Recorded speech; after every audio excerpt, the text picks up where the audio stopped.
ከትናንትና በስቲያ በሃላባና ከምባታ መሰል ቆይታ አድርገን ነበር። ዛሬ ደግሞ በሀዲያና በስልጤ የጀመርነውን ገጠር የማሻገር የገጠሩን የአርሶ አደሩን ህይወት የማዘመን ስራ ሞዴል ነው ያየነው። ባየነው ነገር ከፍተኛ ደስታ ተሰምቶናል። አስደማሚ ስራ ስለሆነ የእያንዳንዱ የአርሶ አደር ህይወት በዚህ ደረጃ መቀየር ከቻለ ኢትዮጵያ የምግብ ሉዓላዊነት ለማረጋገጥ ከችግር ለመገላገል በብዙ መልኩ የምናነሳቸው ችግሮችን ለመፍታት ያግዛል። ለምሳሌ ኢትዮጵያ ውስጥ ቅንጨራ አለ ብለን እናገራለን። እዚህ ግን ጓሮ በቂ ፕሮቲን ነው ያለው። እንቁላል አለ፣ ማር አለ፣ ስጋ አለ፣ ዶሮ አለ፣ ፍራፍሬ አለ፣ ጎመን ሰላጣ አለ። ይሄን በልቶ ያደገ ሰው ሊቀነጭር አይችልም። ቅንጨራን በቀጥታ ሳይሆን በዚሁ ስራ ልንመልሰው እንችላለን። በጓሮ ይሄ ሁሉ ነገር ያለ ሰው ሊራብ አይችልም። በቀን 2-3 መብላት ጉዳዩ ሊሆን አይችልም። ረሃብና ሉዓላዊነትን እዛው እያለን እንፈታለን። ለገበያም የሚያመችና የሚያውል ነገር አለው እና የተጀመረው ስራ በጣም አስደማሚና አስደናቂ ነው። ይሄንን ስራ እንዴት ማስፋት እንችላለን፣ እንዴት ማሳደግ እንችላለን የሚለው ጉዳይ ውይይትም ቁርጠኝነትም ይፈልጋል። ይሄን ማስፋት ከቻል ነው በ2-3-4 ዓመት ማስፋት ከቻል ኢትዮጵያ ውስጥ የምናስበውን ለውጥ ለማምጣት በእጅጉ የሚያግዝ ነው። ከሁሉ በላይ ግን አንድ አርሶ አደር ከከብት የተለየ ቤት ኖሮት ምግቡን የሚያመስልበት እንጨት ሳይቆርጥ ማብሰል መቻሉን ማየት ለኛ ለአርሶ አደር ቅርበት ያለን ሰዎች ትርጉሙ ብዙ ነው። የሀገራችን ሰዎች በዚህ ደረጃ ህይወታቸው ተቀይሮ ማየት እና እንደው ንግግሩን ኢንፎርማል ለማድረግ ምን አይነት ስሜት እንደተሰማችሁ ሪፍሌክት አድርጉና ከዚያ ቀጣይ ሚሽናችንን አቅጣጫ ሰጥተን እንቋጫለን ማለት ነው። ይሄ ኢንፎርማል ዲስከሽን ነው፣ ግን ደግሞ ሂስቶሪካል ዲስከሽን ነው። ዝም ብለን ኢንተርቪው ከምናደርግ በዚህ መንገድ ብንወያይ የበለጠ ጥሩ ይሆናል ብዬ ተስፋ አደርጋለሁ። በጣም አመሰግናለሁ ክቡር ጠቅላይ ሚኒስትር። እኔ ትናንት በስቲያም የሚያየነውን ዛሬ የሚያየነውን የገጠር ህብረተሰብ ህይወት ያኗኗር ዘይቤ ማሻሻያ ፕሮግራም የነገዋን ኢትዮጵያ ነው የሚያሳየኝ። አንድ ፕሮጀክት ብቻ አይደለም፣ የሆነ ሰፈር የመለወጥ ጉዳይ ብቻ አይደለም። ኢትዮጵያ ነገ ዜጎቿ የሚኖራቸው ያኗኗር ዘይቤ ለውጥ ነው በዚህ አሻግሬ የማየው። በጣም ባጠረ ጊዜ የተሰራ ነው።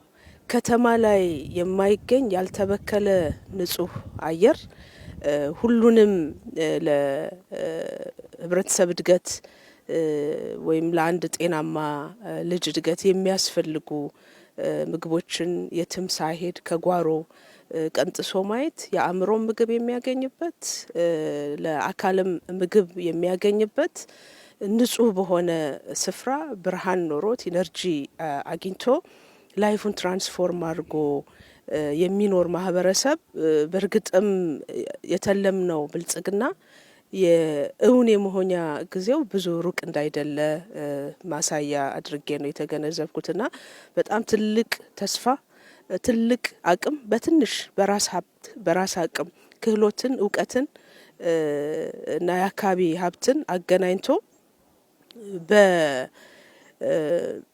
በልብ ማየት የሚችል የአመራር ዘይቤ በአይን ብቻ ሳይሆን መኖር ሲችል እንደዚህ አይነቱ ነገር እንዴት ባጠረ ጊዜ እውን መሆን እንደሚችል አብይ ማሳያ ነውና በእኔ እምነት በአጭር ጊዜ ሁሉም የህብረተሰብ ክፍል ካበረ ከተባበረ ኢትዮጵያን በአጭር ጊዜ የመቀየር ትልማችን እውን ይሆናል የሚል ተስፋም ጭምር የሰነኩበት። አመሰግናለሁ።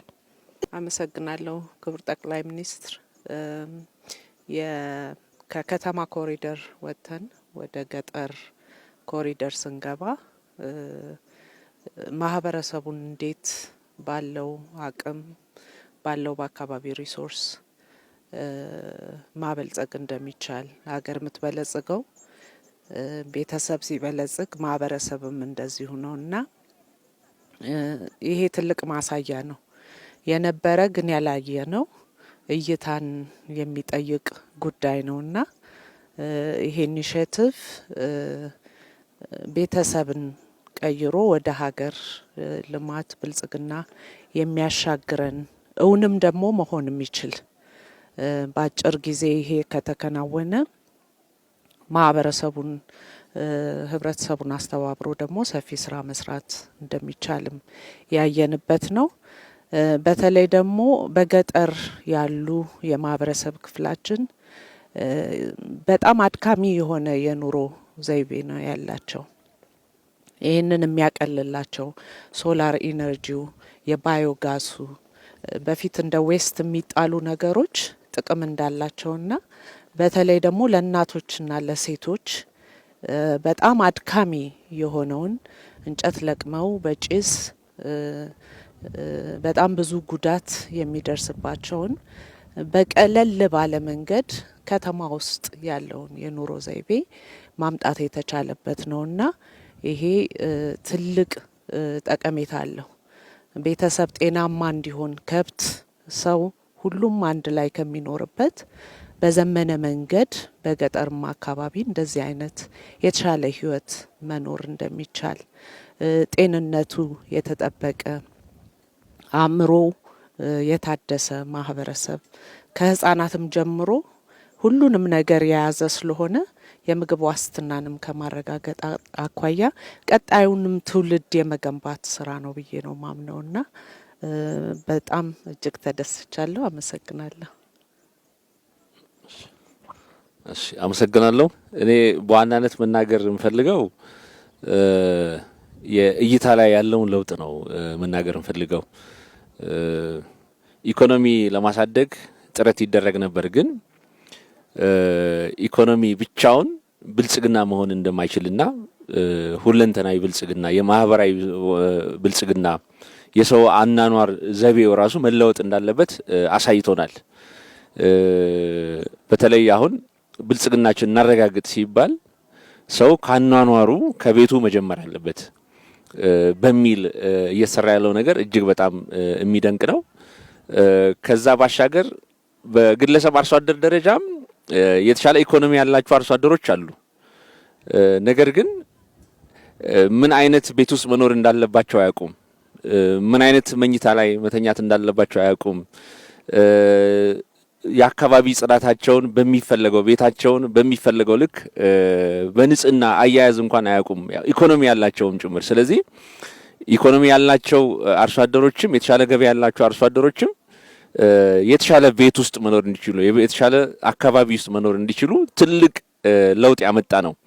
ከዛ ባሻገር ግን እንደ ኢትዮጵያ ብልጽግናን እውን ለማድረግ ራዕይ ሰንቀን እየሰራን ያለ ነው። ለዚህም ደግሞ ካሁኑ ከኢኮኖሚ ማሳደግ ጎን ለጎን አካባቢያችንንም ለመለወጥ አናኗራችን ለመለወጥ እየተደረገ ያለው ነገር እጅግ በጣም ትልቅ ነው። በተለይ ክቡር ጠቅላይ ሚኒስትራችን ያደረጉትን ነገር በዚህ አጋጣሚ በእኛ ክልል ውስጥ በአራቱም ዞኖች ውስጥ የሰሩትን ነገር እጅግ በጣም ማድነቅ እፈልጋለሁ። ህዝቡም ለሳቸው ጥያቄ እውነተኛ ምላሽም እየሰጠ እንዳለና እሳቸው ባስቀመጡት አቅጣጫ መሰረት ደግሞ ያንን የእሳቸውን ጥያቄ ለመመለስ እየሄደ ያለው ነገርም እውነተኛ ፍቅሩንም ህዝቡም እየገለጸ መሆኑን በዚህ አጋጣሚ ማንሳት እፈልጋለሁ።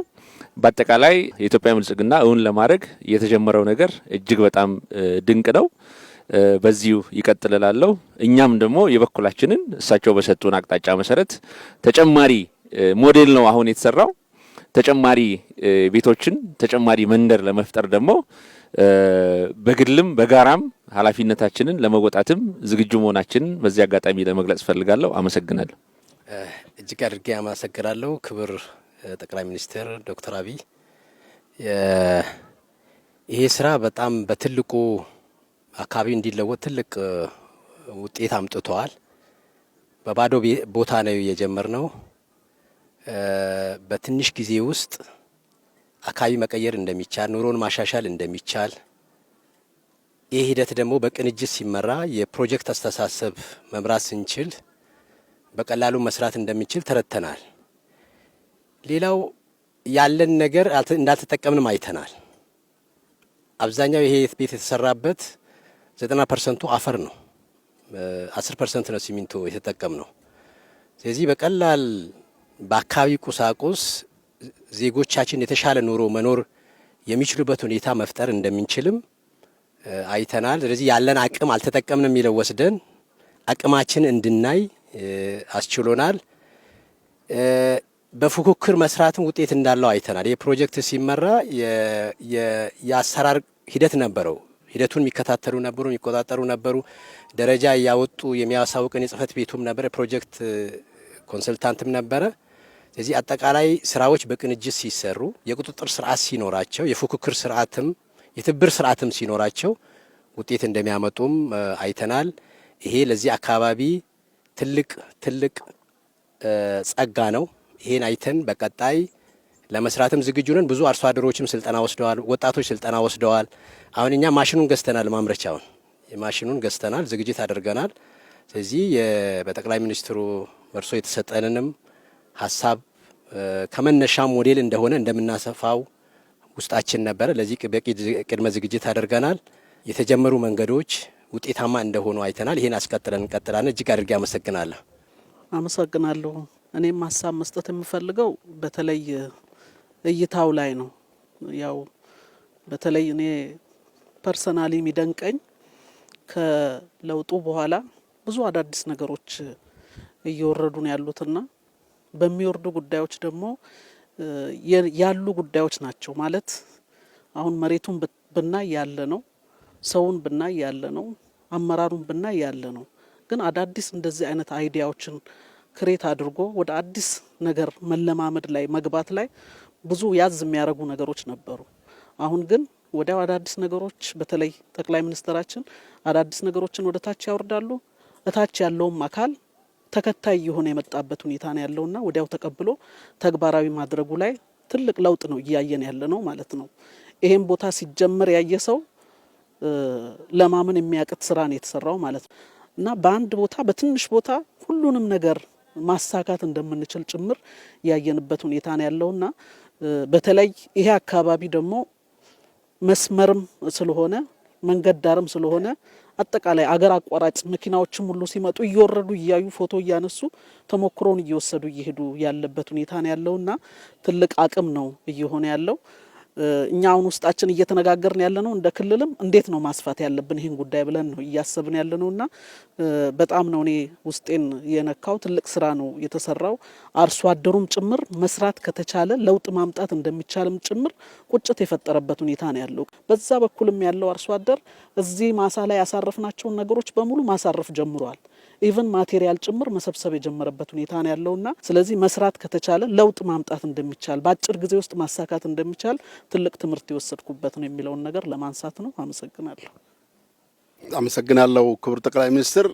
ያው በብልጽግና ሀሳቤ አርሶ አደራችን እያደገ ነው ያለው። እየሰራን ያለው ስራ የተቀናጀ ግብርና ለመስራ ገጠር ኢኮኖሚው እያደገ ነው። አርሶ አደሩ ገቢው እያደገ ነው ያለው። ግን ገቢው እያደገ ሲሄድ የተሻለ ኑሮ ፍለጋ የተሻለ አኗኗር ዘመናዊ አኗኗር ፍለጋ ወደ ከተማ ነው የሚፈልሰው። ይሄ የተሻለ ኑሮ ከተማ ብቻ ሳይሆን የተሻለ አኗኗር ዘመናዊ አኗኗር ገጠር ላይ መፍጠር እንደሚቻል የተረጋጋ ህብረተሰብ መፍጠር እንደሚቻል ያ የተረጋጋ ህብረተሰብ ደግሞ ለጀመርነው የበለጸገ ቤተሰብ ማህበረሰብ እና ሀገር ግንባታ ትልቅ ፋይዳ ትርጉም አለው የሚል አስተያየት ነው ያለኝ።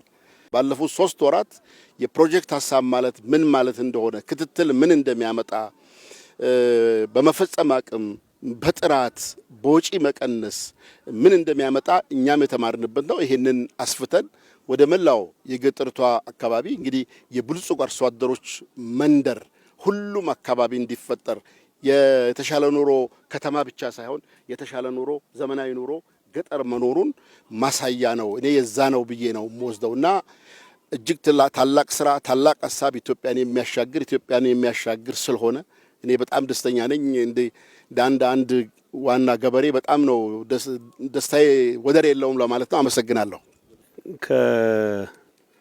ቅርብ ጊዜ ወዲህ ገጠር ከወጣው ረጅም ጊዜ ሆኖኛል። አትሊስት ወደዚህ አካባቢ መጥቼ አላቅም። መምጣቴ እንዲያየሁትን ነገር በማየቴ በጣም ደስተኛ ነኝ። ብዙዎቻችሁ አንስታችሁታል። የአመለካከት ጉዳይ ነው። አገር መቀየር በሚደረግ ጥረት ውስጥ ትልቁ ፈተና የአመለካከት ነው የሚሆነው። ሰለሞን ደሬሳ የሚባል ባለቅኔ አሁን በሕይወት የለም። ብዙ ኢትዮጵያዊ ላሊበላ እና አክሱም ፊት ቆመው እንዴት እንደማይሰሩ ነው የሚያስበው ነው የሚለው። ቆመው መጀመሪያ ይመጣለት አይሰሩም ነው የሚለው። አስታውሳለሁ ግብርና ማዘመን ምናምን ሲባል ቴክኖሎጂ እንዲቀስሙ ጃፓን የሄዱ የኛ መሐንዲሶች ነበሩ። ሲመለሱ የትም ፈቅ ልንል አንችልም የሚል ትምህርት ነው ቀስሞ የመጡት። ቢኮዝ ጃፓን የደረሰችበት ደረጃ ላይ አይተህ አሁን ያለንበት ሰው አንችልም የሚል መንፈስ እንደ ማህበረሰቡ የሚገልጸን ነው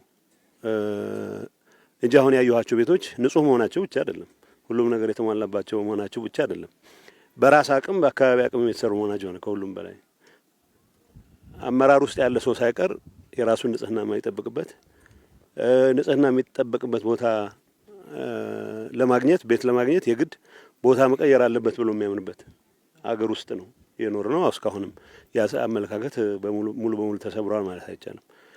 ገጠር ውስጥ አስተማሪ ሆኖ የተመደበ ሰው ገጠር ውስጥ የሚያስተምራቸውን ነገሮች አፕላይ አድርጎ ሰው መቀየር የሚችልበት እድል ይጠቀማሉ። አይጠም የሚጎሉት ያሉት ጎደሎች እንደተጠበቁ ነው። የተሻለ ኑሮ ለማግኘት መዛወር እንዳለበት ነው የሚያምነው። አጠገቡ ላለ ተለቅ ላለ ከተማ ቀስ ብሎ ደግሞ አዲስ አበባ የበለጠ ስትዛወር ደግሞ የተሻለ ኑሮ የሚገጡ ነው የሚሆነው። አገሩ በሙሉ አዲስ አበባ ሊዛወር አይችልም። አገር በሙሉ ዞን ከተማ ውስጥ ሊዛወር አይችልም። ሶ ይህን አመለካከት ለመስበር የሚያስችሉ ስራዎች እንደተጀመሩ የሚያሳይ መሆኑ ነው የሚታይ። ሶ በሎካል አቅም መሰራት ይችላል። መምራት ግን ይጠይቃል። መምራት ይጠይቃል። ነሰሰርሊ ሶፊስቲኬትድ የሆነ የአመራር ጥበብ የፕሮጀክት አቀራረጽ ማለት አይደለም። ሰዎች የተሻለ ነገር ሊፈልጉ እንደሚችሉ ተረድቶ የተሻለ ነገር ለማግኘት በሚደረግ ጥረት ውስጥ ማስተባበር፣ የአካባቢን አቅም መጠቀም፣ በጎደለ ደግሞ ሌሎች የሚሞሉበት ሁኔታ መፍጠር የሚጠይቅ ይመስለኛል። እሱ ያየኋቸው ነገሮች አንደኛ ከቆሻሻ ነገር ጋር ወይ ከቅድም ጠቅላይ ሚኒስትር አንስቶት ነበር ከመቀንጨር ጋር የቆረምንበት ምክንያት የለም። መቀንጨር የምን ፋንክሽን ነው ብለን ስንል የሚፈለጉት የኒውትሪሽን አይነቶች ማግኘት አለመቻል ነው። እኔ ወይ ጤናዬን ለማስተካከል ወይ ያለኝን አሁን አንዳንድ የሚገጥሙንን ችግሮች ለማስተካከል ብሎ ሐኪም ይሄንን ብትመገብ ብሎ የሚነግርህ ነገር አሁን እዚህ እያንዳንዱ ገበሬ ቤት ውስጥ አለ። ይሄ የሚፈጥረው ምሳሌ ነው። ትልቁ አቅም የሚፈጥርልን ይመስለኝ። ድሮ ንጹህ ቤቶች ያላቸው ጎረቤቶቻችን ጋር ብዙ ሰው ለመሄድ ይሞክራል። ያው ያምረን ነበር ማለት ነው ንጹህ ቤቶች። ሶ መስራት እንደምትችል ካወቅ የሌላ ሰው ንጹህ ቤት ሳይሆን የምታማትረው የራስን ቤት ንጹህ ማድረግም ላይ የምትተጋበት ሁኔታ ይፈጠራል። መጨረሻ ግን ማንሳት የምፈልገው ይሄ መንገድ ዳር ያለ ነው። እንደተባለው ከተሜነት የማይቀር ነገር ነው፣ መከተም አለበት። ከተሜነት ከአሜኒቲስ ማቅረብ ጋር ከሌሎች ከነዚህ ጋር ከተያያዙ ሌሎች ጉዳዮችም ጋር አቅርቦት ከማቅረብ ጋር አስተዳደር ጋር ተያይዞ ችግሮች ከመፍታት ጋር ከፍትህ ጋር ሁሉም ጋር የራሱ የሆነ ትልቅ አዎንታዊ ሚና ስላለው የማይቀር ጉዳይ ነው። ግን እዚህ ትልቅ አስፋልት እያለፈ አይ ትንሽ አጋጣሚዎች ለመጠቀም ተጠጋግቶ የሚሰሩ ሳይሆን አስቀድሞ ከተሜነት የማይቀር ከሆነ በታቀደ መልኩ ከተሜ የምትሆንበትን ሁኔታ ለማድረግም የሚያስችል እድል ይፈጥራል የሚል እምነት አለኝ። በራስ አቅም በሎካል አቅም እኔ አመራር በመኖሩ የተፈጠረ ብቻ ሳይሆን አመራሩም የበለጠ እንዲተጋ አቅም ይፈጥር ነው የሚል እምነት አለኝ። ሶ ሁለት ሉፕ ነው ያለው። አመራሩም አቅሙን ያሳርፍበታል። ይሄ መለወጥ ደግሞ ሌላው አመራር ላይ የሚሆን ኢቭን ይህን ነገር ኢኒሼት ያደረገው ኃይል የበለጠ እንዲነቃቃ የሚያስችል ጉልበት ይፈጥርለታል የሚል እምነት አለኝ። ለእኔ ሀገር እንደ ሀገር እንድትቀየር በሚደረገው ጥረት የሚጀመሩ ፕሮጀክቶች ኮስታቸው ምንም ይሁን ምን የወሰዱት ጊዜ ምንም ይሁን ምን ከዛ በኋላ የሚፈጥሩት ዳይናሚክስ ነው ሀገር የሚቀይረው። ለካ እንደዚህ ማድረግ ይቻላል የሚል በህብረተሰብ ዘንድ የሚፈጥረው ንቅናቄ ስለሆነ አይ ቲንክ እነኚህ ነገሮች ለማስፋት በእያንዳንዱ ቦታ መዞር አይጠበቅም። ይሄን ኤግዛምፕል የወሰደ ሰው ኃላፊነት ወስዶ እንደዚህ አይነት የሚያምሩ ቦታዎች እንዲታዩ ለማድረግ የሚያስችል የራሱ ግዴታ መሆኑን አውቆ ያው በሀገር የማይኮራ ሰው የለም። ሚሊዮነር የሆነ ሰው ቢሊዮነር የሆነ ሰው የሆነ በዓል ሲኖር ወይ ወደ ስልጤ ይመጣል ወይ ወደ ሀዲያ ይመጣል የትም ሀገር ቢኖር። ሶ በሀገራችን መኩራት ካለብን በእኛ ምጽዋት የሚኖሩ ወላጆች እንዲኖሩን ሳይሆን ወላጆቻችን ራሳቸውን ችለው ያለ ምንም ስጋት ንጹህ መኝታ ውስጥ 2-3 ቀን ማሳለፍ የምንችልበት ሁኔታ መፍጠርም ራሱ ማገዝ እንዳለብን አውቀን በዛ መልኩ ብንንቀሳቀስ ይሄ አሁን የምናየውን በአነስተኛ ደረጃ የሚታዩትን ነገሮች በስፋት ማድረግ ማይቻልበት ምክንያት የለም። ንጹህ ነገር በበዛ ቁጥር ሰውም ቆንጨራን ለመሬት ለማልማት ካልሆነ በስተቀር እርስ በርስ ለመቀጣቀጥ የማይጠቀምበትምና ሰላም ለመፍጠር ለምናደርገው ጥረትም ትልቅ አስተዋጽኦ ያደርጋል የሚል እምነት አለኝ። ሞር ኢንፎርማል የምናደርገው ይሄ ነው። አክባሪ ይስጥልኝ። አመሰግናለሁ ክቡር ጠቅላይ ሚኒስትር በዚህ ፕሮግራም በመገኘቴ እኔም ደስታዬን ለመግለጽ ነው። ይሄ ያሳየን ነገር ቢኖር አንደኛው ነገን አምጥቶ ዛሬ እንደመኖር ማለት ነው። ወደፊት የምትኖር ኢትዮጵያ በለጸገች ሲባል ሊኖር የሚችለው ምን እንደሚሆን ካየ ነው ይሄን ይመስላል ማለት ነው። ነገን ዛሬ አምጥቶ መኖር መጀመር ነው። ያለንበት መሬት ቅድም ፋቴ እንዳለችው እዚሁ ያለ ነው። ብዙ ሰው ወይ ከተማ የተሻለ ገንዘብ ያለው ቤተሰብ አለው ወይ ደግሞ ካሽ ክሮፕ አለው። አሁንም ከዚህኛው በመጠን የሚበልጥ ቤት የሚሰራ ብዙ ሰው ነበረ ድሮም። ይሄ ለውጥ የሚያሳየን ያለው ግን አንድ የተሟላ ብልጽግና ማለት ምን የያዘ ሲሆን ነው። ከግብርናውም ከከተሜነቱም በቤት ውስጥ መኖር ካለበት ነገርም ያን አካቶ የያዘ ሰው ሲበለጽግ መኖር የሚችለው በዚህ መንገድ ይሆናል ማለት ነው። ብዙ ቦታ ቅድም እንደተባለው ከገጠር ወደ ከተማ ነው ሻለ ለውጥ ተብሎ የሚወሰደው። ግን አደጉ የሚባሉት ደግሞ ሀገሮች የተሻለ አቅም ያለው ሰው ከከተማ ወጣ ብሎ ፈንጠራ ያለ ቦታ ነው የነዚህ አይነት ቤት ሰርቶ መኖር የሚችለውና ያንን የብልጽግና የበለጸጉ ሰዎች የተሻለ አቅም ያላቸው ሰዎች ከከተማ ግርግር ወጣ ብለው በደንብ በልጸግ ያለ ህይወት ሲኖሩ ይሄን ነው የሚመስለው። በጤንነት ባካየ ነው ቆሻሻ የሚሆን የነበረ መጸዳጃ አሁን እናቶች ድሮ አይናቸው ጭምር እስኪጠፋ እሳት ለእንጨት ለቀማ ሄደው ሱንፍ ያሉ ይጥፉበት ከነበረው ብርሃን ሆኗል፣ ማብሰያ ሆኗል። ጉልበት ይቆጥባል፣ ጤንነት ይቆጥባል፣ ማዳበሪያ ይሆናል። መብራት በተሟላ መንገድ ያገኛሉ። በአጭር ቦታ ውስጥ ሁሉም በጎ የሚባሉ ለምግብነት የሚሆኑ ነገሮችን አንድ ቦታ ያስገኛል። ሁለተኛው አኗኗር ይቀይራል። ሰዎች አሁን በተበታተነ መንገድ ለእርሻ ማይመች፣ ወፍጮ ለማስገባት ማይመች፣ መንገድ ለመስራት ማይመች፣ ኤሌክትሪክ ለመዘርጋት ማይመች የነበረው በዚህ መንገድ ሰዎች ሲደረደሩ አንደኛ ለእርሻ የሚሆን ኩታ ገጠም ለማድረግ የሚያስችል የተሻለ እድል ይፈጠራል። ሁለተኛው በቀላሉ ሰርቪስ ያገኛሉ። ሶስተኛው ለመተጋገዝ የሚያስችል ማህበራዊ ህይወታቸው ይቀየራል። ስለዚህ የተሟላ ብልጽግና የሚባለውን ነገር በዚህ ናሙና ስላየ ነው። አቅም ደግሞ ያለው ሰው ይኖራል። ይሄ ደግሞ አሁን የተጀመረው የግብርና ሁሉም አይነቶች ተጨማሪ አቅም መፍጠሪያ ደግሞ መንገዶች ናቸው። በትንሽ መሬት በትንሽ ቦታ ማሩንም አሳውም ሊጨመርበት ይችላል። ፍራፍሬው እዛው ነው ያለው። የሚታረሰው የሚዘራው የሚረባውም አንድ ቦታ ላይ ከታከለበት ሰው በትላልቅ ማሳ ላይ ኢንዱስትሪያላይዝ በሆነ መንገድ ላይ የሚሰራ የነበረውን በኮቴጅ ደረጃ በሀውስሆልድ ደረጃ መስራት እንዲቻል አሳይቷልና ይሄም ያመላክተን አንድ ምናብ ነው፣ ነገር ማየት ነው። ነገ ምን ይኮናል የሚለውን የሚያይ መውሰድ ነው። ሁለተኛው አገር ተቋም መሪውን ይመስላል። በዚህ ደረጃ የሚያምን ራሱ ሮጦ ተንቀሳቅሶ የሚያሰራ መሪ ስላለ የሚሆን ነው። የመሪውን ደግሞ ካየ በየቀበሌው ድረስ አመራር ነው ያለው። ይሄ አብነት ምን እንደሚሆን ካየን አቅሙ በየደረጃው አለ። ሁሉም ሰው በዚህ መንገድ ከወሰደው መላው ኢትዮጵያን ይሄን የማድረግ አቅም እንዳለን ይታያል። ገበሬውም እየተቀየረ ነው፣ ከተማውም እያደገ ነው፣ ሀብት ይመጣል። ሀብቱ እያለ እንዴት መጠቀም እንዳለብን ነበር የማናውቀው። ይፈሳል ገንዘቡ እኮ ትልቅ ቤት ይሰራል፣ ግን ምን እንደሚይዝ አናውቅም ነበር የነበረውና አሁን እሱ ሁኔታ ቀየረልን። ይሄን ይዘን ከወሰድን በየደረጃው ከተሞች ያሉም ዘመዶች አሉ፣ ገጠርም ብዙ የሚያመርቱ አሉ። አሁን እንዴት ቻናል ማድረግ እንዳለብን አይተናል ማለት ነው። ከዚህ ተነስተን በጥቂት ዓመታት ውስጥ ረጅም ጊዜ የሚወስደው ብልጽግና ወደ ራሳችን አስጠግተን መኖር የምንችልበት አይን ገላጭ የሆነ ነገር ነው። አይን ይፈልጋል፣ ልብ ይፈልጋል፣ መስጠት ይፈልጋል። እነዚህ ተደምረው ነው ይሄን ነገር ያመጡት። የተሟላው ነገር ግን በእጃችን ስላለ ቀጣይ መላ ሀገሪቱን ወደዚህ መቀየር የሚያስችል እድል ፈጥሯል የሚል እምነት አለኝ። አመሰግናለሁ። ክቡር ጠቅላይ ሚኒስትር እጅግ በጣም አመሰግናለሁ። በእውነት ይሄ ስራ ከዛሬ 3 ወር በፊት ሲጀመር በአራቱም ዞንና እንዲሁም አንበሪቾን ጨምሮ መጥተው ስላዩልን የመሰረት ድንጋይ ስላስቀመጡልን ከዛም ከ3 ወር በኋላ ስራው አልቆ ተጠናቆ ለእያንዳንዱ ግለሰብ የሚመጥንና ደረጃውን የሚያሳይ ቤት ሰርተው ስላስረከቡልን በራሴ ስምና በክልሉ ሕዝብ ስም እጅግ በጣም አመሰግናለሁ። በመቀጠል የከተማ ኮሪደር ሲሰራ የከተማ ኮሪደር የሚይዛቸው መሰረታዊያን የሚባሉ አሉ፣ ወይም ቤዚክ ኮምፖነንት የሚባሉ አሉ። በተመሳሳይ ሁኔታ የገጠር ኮሪደርም ሲሰራ ቤዚክ ኮምፖነንት የሚባለው ወይም መሰረታዊያን ተጠቃለውበታል።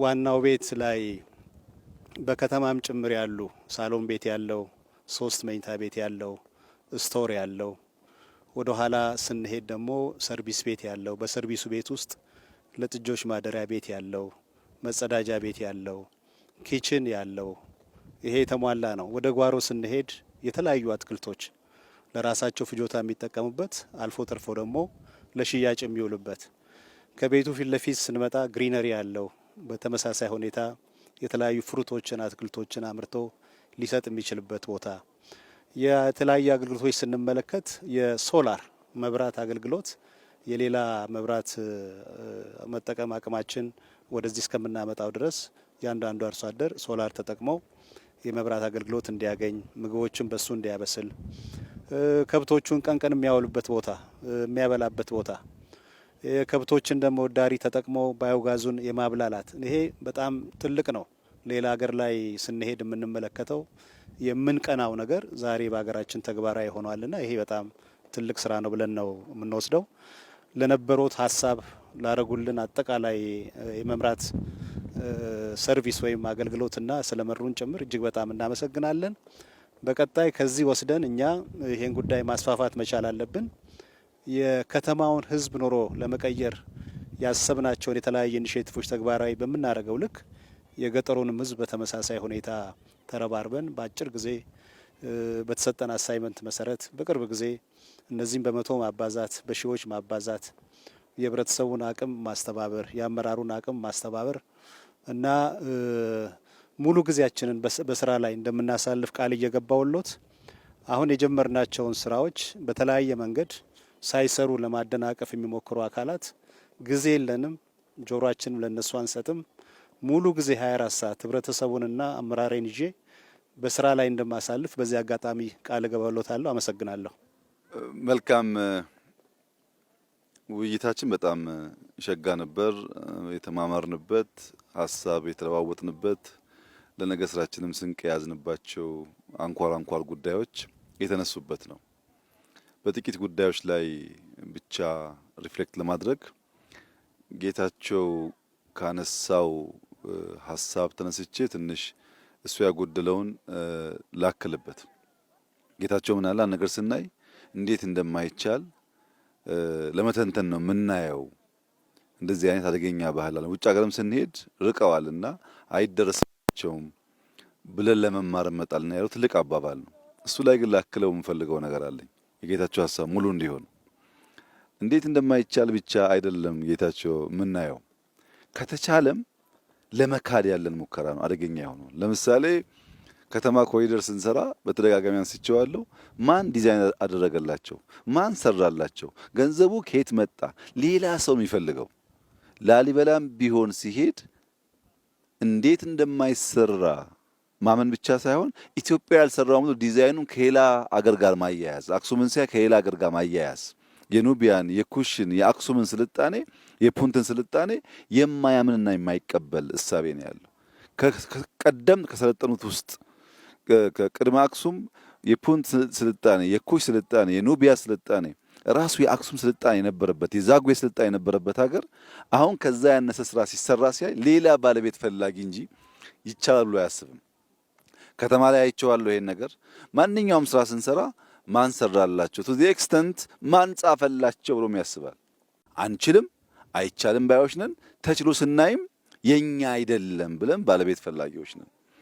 እርግጠኛ ሆኜ የምነግራቸው ይህንን ቪዲዮ በርቀት የሚያዩ ሰዎች ሌላ ሀገር ሄደው ነው የቀረጹት ሊሉ ይችላሉ። ያለ ማመን አለ። ኢትዮጵያን እንችላለን እንበቃለን ብሎ ማመን ላይ ውስንነት አለና ጌታቸው ትክክል ነው። ግን ቢታከልበት ብዬ የማስበው እንዴት እንደማንችል ብቻ ሳይሆን ተችሎ ስናይ ደግሞ ለመቀበል ያለን መተናነቅና መቸገር በጣም ይገርመኛል። በሁሉ ስራዎቻችን እኔን ራሴ ማለት ነው ማን ዲዛይን አደረገልህ? ማን አገዘህ? ገንዘቡን ማን ሰጠህ ነው እንጂ ኢትዮጵያ ትችላለች ብሎ ትልቁም ትንሹም አያምንም። ይሄ ደግሞ የእሳቤ ስብራት በተግባር ቁም ነገር እንዳንሰራ ያደርገናል። እንችላለን፣ እኛም ማንችለው ነገር የለም። እንዳንችል ያደረገን የትኩረት የአቅጣጫ ስህተት ነው። እሱን ካስተካከል እንደሚቻል አይተናል። ማስፋትም እንዲሁ ይቻላል። ሁለተኛው ሬድዋን ያነሳው ክሪቲካል ነገር አለ። ለመከተም ከተሜነትን ለማስፋፋት ከወዲሁ አስበን መስራት አስፈላጊ ነው የሚባለው ጉዳይ ከተማ ላይ አንድ ችግር አለ። ሁላችሁም ታስተውሉ ከሆነ መተኛት አይቻልም። አንድ ሰው ታሞ እናቱ ታማ በመከራ ሊያስተኛ ፈልጎ ሌሎች ለራሳቸው ጉዳይ ለሚያደርጉት የድምፅ መታወክ በሽተኛ መተኛት አይችልም። ሰው ስራ ላይ አምሽቶ አንድ ሰዓት ልረፍ ብሎ መተኛት አይችልም።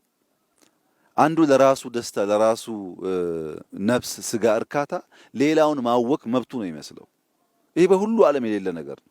እኛ ሰርጉ የኔ ነው፣ ግን ሌላ በሽተኛ ካላወቅኩ መንገድ ካልዘጋው ሰርግ አይመስለኝም።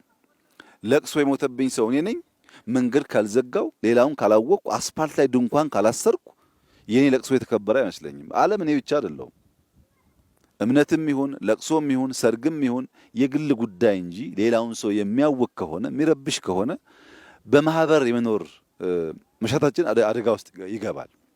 የሰው ልጅ በምግብ ራሱን ለመቻል ነው መሰብሰብ የጀመረው። የሥራ ክፍፍል እያደረገ እየከተመ እየዘመንን መንግስት የፈጠረው።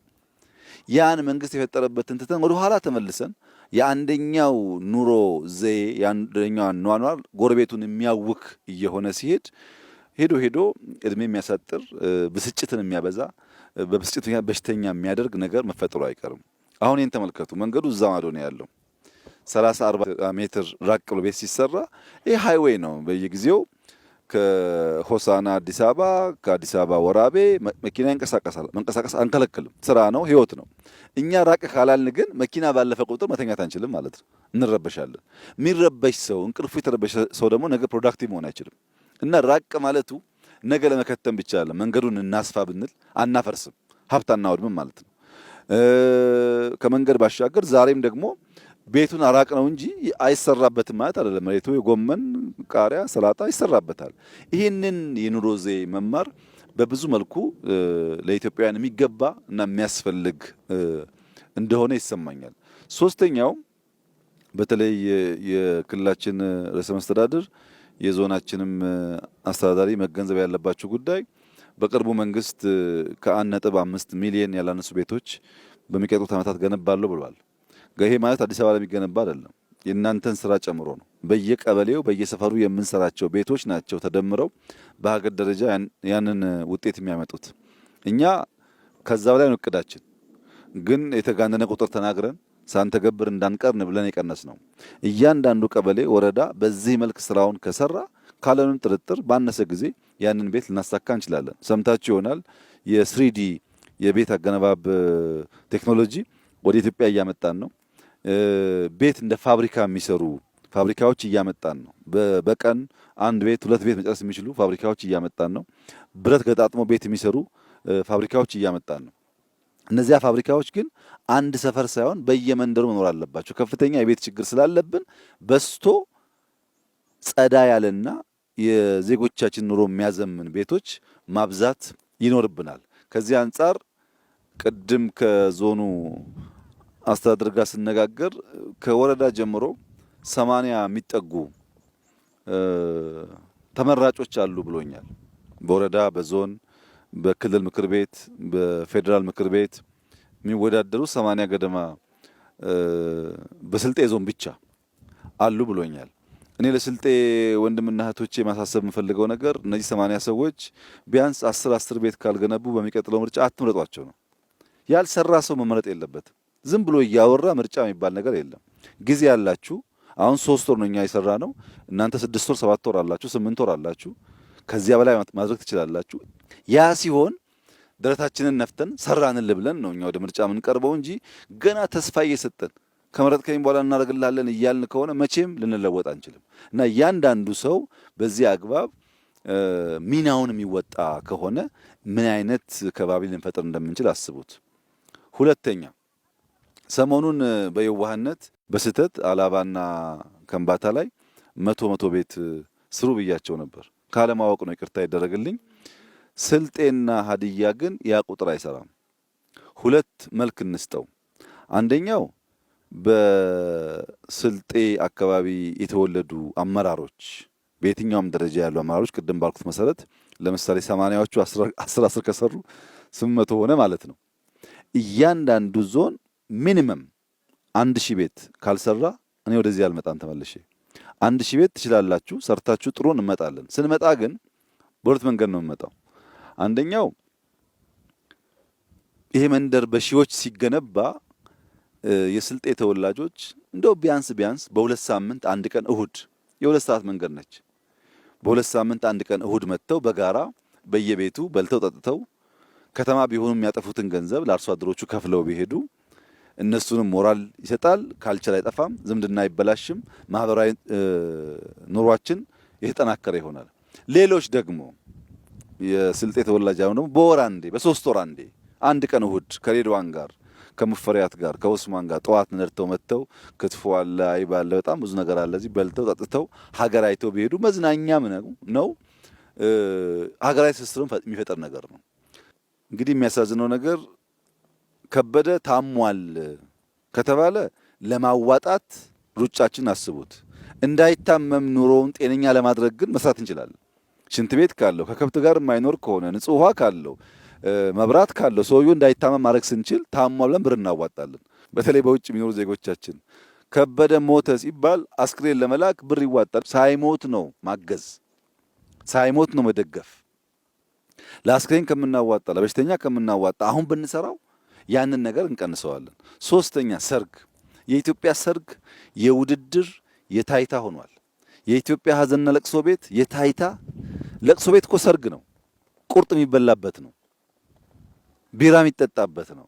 ምን ያደርግልናል? በለቅሶና በሰርግ እንደዛ ከምናባክን ሀብታችንን እነዚህ ምስኪኖች በማገዝ ታቸውን በመቀየር ብንጠቀምበት እና ዜጎች መለወጥ እንችላለን ብለው አምነው የገንዘብ ብክነታቸውን ትክክለኛ ቦታ ላይ ቢያውሉ ባጠረ ጊዜ ውስጥ መቀየር እንችላለን። እኛ የከተማ ኮሪደር ስንል እርግጠኞች ነበርን እንደሚቀየር።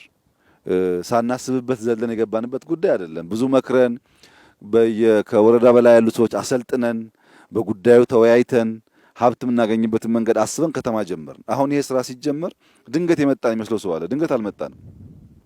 ከተማ ስንሰራ ምልክቶች አየን። ከተማ እያማረ ሲሄድ ዜጎች ከገጠር ወደ ከተማ መፍለስ አበዙ።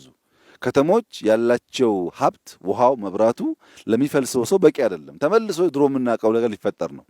በየቦታው ዝመናን ካላመጣን በቀር በከተማ የምናደርገው ስራ ይበላሻል የሚል ስጋት ነበረን። ስናጠና ዲዛይን ስናሰራ ቆየን። ዋናው ጭቅጭቃችን የነበረው ከስራው በፊት አንደኛ ከ3 ወር ባነሰ ያልቃል ወይ ነው። ሁለተኛ አብዛኛው ማቴሪያል ሎካል ይሆናል ወይ? ከሆነ ቦታ መተን ብንሰራው አይቀጥልም።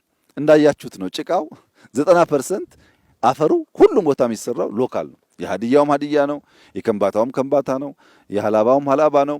ሌሎች ክልሎችም ካለ እንደዚሁ። እዚህም ስልጤ ያየ ነው እንደዚያ ነው።